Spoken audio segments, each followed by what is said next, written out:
membahas tentang apakah debat memberi dampak positif atau malah merugikan kita. Dan sebelumnya, di sebelah kanan saya ada tim Pro. Silakan perkenalkan diri Anda. Perkenalkan, nama saya Muhammad Zainul Fakir Fahri dari Prodi Akuntansi dengan NIM 25110037. Halo, perkenalkan, nama saya Davina Nurhida dari Prodi Akuntansi dengan NIM 25110035. Halo, nama saya Farimita Arafa dari Prodi Sastra Inggris, NIM saya 25350018. Halo, saya Dini Sekarayu dari Prodi Manajemen dengan NIM 250820858. Oke, dan di sebelah kiri saya ada tim kontra. Silakan perkenalkan. Halo, perkenalkan nama saya Rendra Nugrini, Prodi Sastra Inggris dengan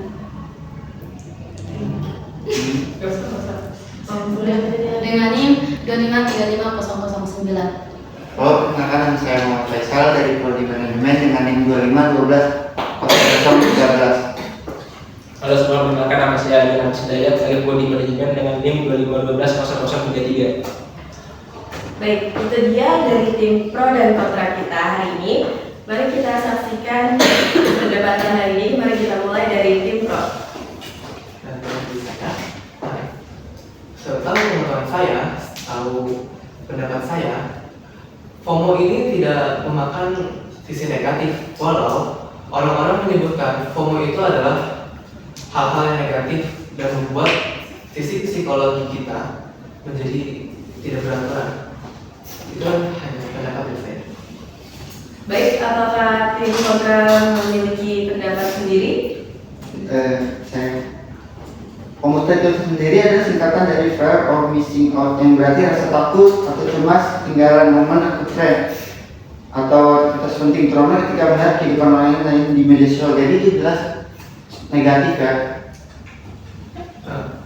Oke.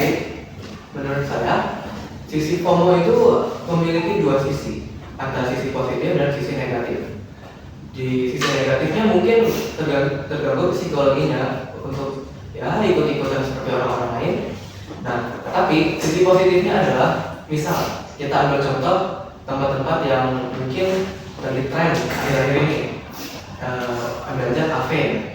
Nah, kalau misalnya kita FOMO untuk mengikuti kafe-kafe itu, siapa tahu kita mendapatkan inspirasi dari tempat itu. Misal kita bisa menjadi dalam tempat itu, bisa mengerjakan tugas, bisa kerja di situ juga, atau kita nongkrong-nongkrong situ.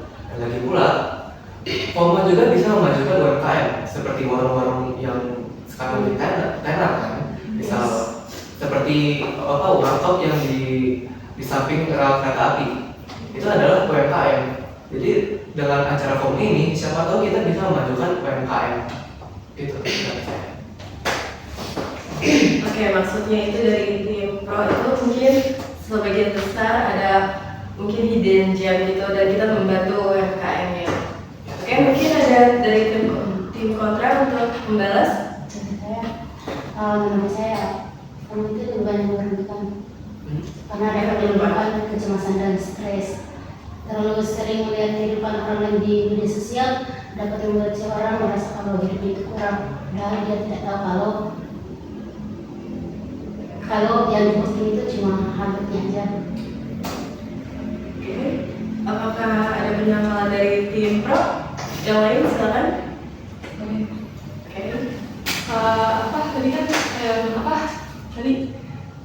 bisa Menimbulkan kecemasan dan stres. Iya, kecemasan untuk orang lain karena merasa dirinya kurang. Justru kan dari situ kan kita bisa lihat justru dari konten kreatif itu kan bisa dari nol. Nah, kita datang ke tempat yang estetik atau instagramable, tempat-tempat baru kan kita bisa mengkreatif diri sendiri untuk menghasilkan gitu. Jadi ngikut-ngikutnya tuh yang positif gitu, jadi nggak yang negatif. Jadi dia yang belum menghasilkan, jadi bikin konten yang tempat estetik atau bikin OOTD. Nah, itu kan bisa menaikkan engagement dan bisa menarik all-shop untuk endorse segala macam, dan itu kan bisa jadi menarik peluang untuk mendapatkan uang gitu. Jadi menambahkan tadi tentang masalah kesehatan psikologis kita ikut-ikutan. Justru ke tempat-tempat yang seperti itu kita bisa memperbaiki masalah kesehatan seperti gangguan psikologis. Kita bisa healing. Kalau misalnya sekarang Gen mengatakan itu ada healing. Kita bisa tadi itu tempat-tempat yang cantik ya, seperti kata kami, tempat-tempat yang cantik. Kita bisa foto yang bagus. Itu menurut saya. Terima kasih. Namun kan tidak semua orang kan punya uang yang cukup dengan pamer seperti itu kan lebih ke arah refleksinya, karena dari tempat yang mewah, kafe itu kan jadi lebih ke jiwa refleksinya. Sedangkan kita ada yang nggak punya nih, jadi kan makanya disitu saya tekankan yang tadi bikin stres, bikin mental drop kan di situ. Oke, Ya. maksudnya dari tim kontra ini ada orang yang kurang mampu mungkin, terus melihat temannya yang pergi ke sini, jadi dia terbawa suasana kayak, kok gue nggak bisa ya kesini? Iya, silakan Bro.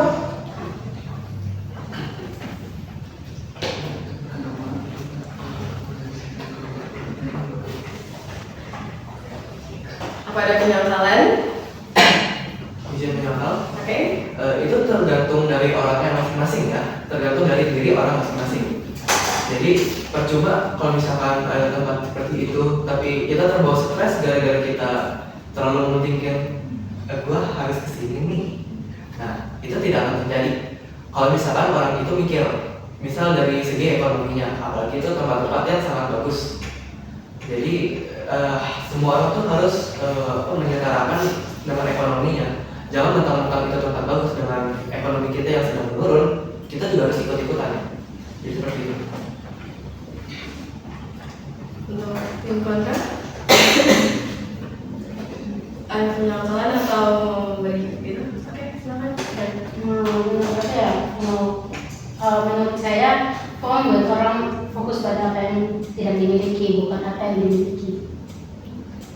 Iya, betul. Silakan untuk tim Bro.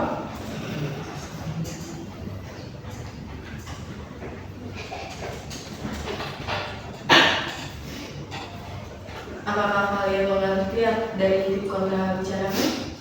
Berulang lagi. Oh ya, silakan. Menurut saya, kok membuat orang lebih fokus pada apa yang tidak dimiliki, bukan mensyukuri apa yang dimiliki. Jadi maksudnya adalah kita terlalu terbawa suasana untuk mengikuti semuanya. Dan ada yang mau kata? Kalau ada saya ya. Jadi argumen saya FOMO itu memicu keputusan impulsif karena banyak orang menghabiskan uang untuk barang, event atau pengalaman yang sebenarnya tidak dibutuhkan karena takut tidak mengalami hal yang sama dengan yang orang lain. Justru itu bagus gak sih? Seseorang itu punya pengalaman yang lebih baru dari sebelum-sebelumnya yang belum pernah dia lakukan atau coba, itu bukan yang bagus lebih bagus. Iya, ada juga kan tempat yang lebih murah. Yang tempatnya affordable, misalnya. Itu bukan FOMO itu dong, beda lagi. Lo kan tempat kamu kan nggak selalu mahal. Iya, nggak semuanya mahal. Iya. Ada yang murah, ada yang sesuai ekonomi kita. Ada yang lagi mahasiswa. Boleh dilempar dulu ke tim kontra.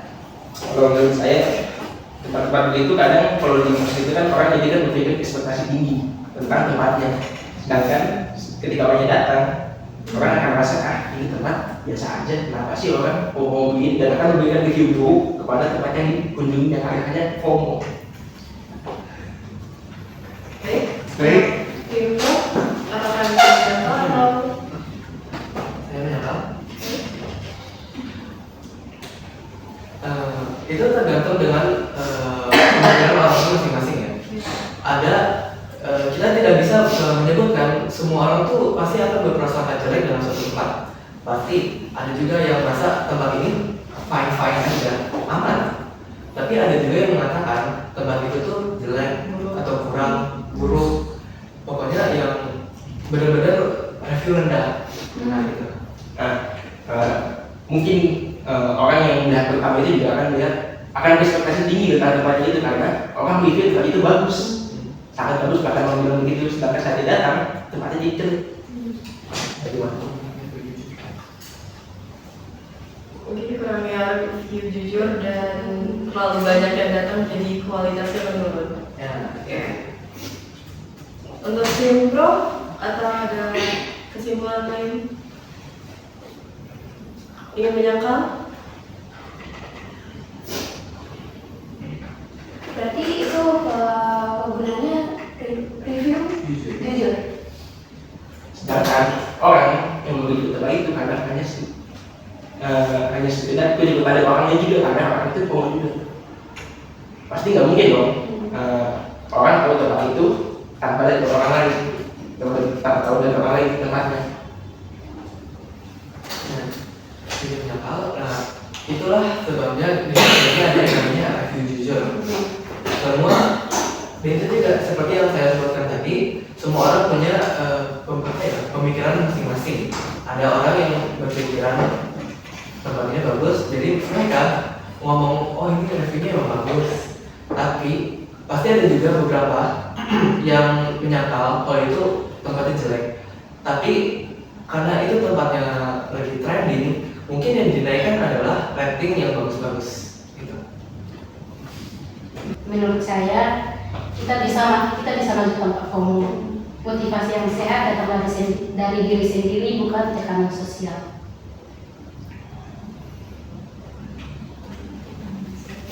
Ini menyangkal. Tadi kita bisa maju dengan motivasi kita diri sendiri. Ya, menurut saya akibat dari FOMO ini adalah yang membuat diri kita tuh emang mempunyai tujuan baru. Seperti misal teman kita menang juara Olimpiade, kita pasti mempunyai pemikiran kita, oh saya juga mau menang Olimpiade ini untuk mendapat ilmu kan. Tetapi yang buruknya adalah orang itu terlalu menganggap itu adalah hal yang serius. Kayak dia tidak dia tidak membandingkan dirinya sendiri. Apakah dia mampu untuk mengajar itu apa tidak. Jadi ya itu balik lagi ke orang sendiri. Makanya kalau lagi ada yang FOMO begini, jangan pernah terlalu masukkan ke hati atau ke pikiran. Walaupun FOMO itu adalah fear of missing out, tapi jangan selalu kita harus ketakutan untuk ketinggalan. Karena munculnya budaya FOMO, akan terjadi lagi budaya namanya perbandingan semakin kuat. Karena masyarakat ini membandingkan diri dengan penyampaian orang lain, kerja, pendidikan, gaya hidup, gadget baru hingga aktivitas sehari-hari. FOMO mendorong masyarakat mengejar apapun yang dianggap standar sosial.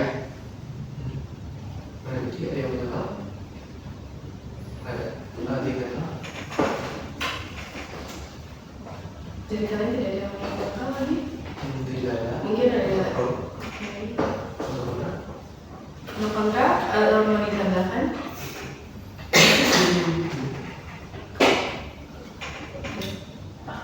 Oke, baik. Mungkin sekian saja dari perdebatan. Oke, saya tutup. Mungkin sekian dari perdebatan untuk hari ini. FOMO itu bisa memberi dampak positif yang telah dibilang dari tim pro karena membantu UMKM, terus juga masalah mental kesehatan orang itu bisa dicari dari luar. Mungkin juga dari tim kontra yang merasa kurang mampu untuk mengikuti gaya hidup orang lain. Dan itu bisa kita ambil dari dua sisi, itu ada sisi positif dan sisi negatifnya. Oke, menurut saya yang lebih baik dari statement hari ini itu di tim pro. Oke. Baik, sekian saya tutup. Terima kasih untuk semuanya.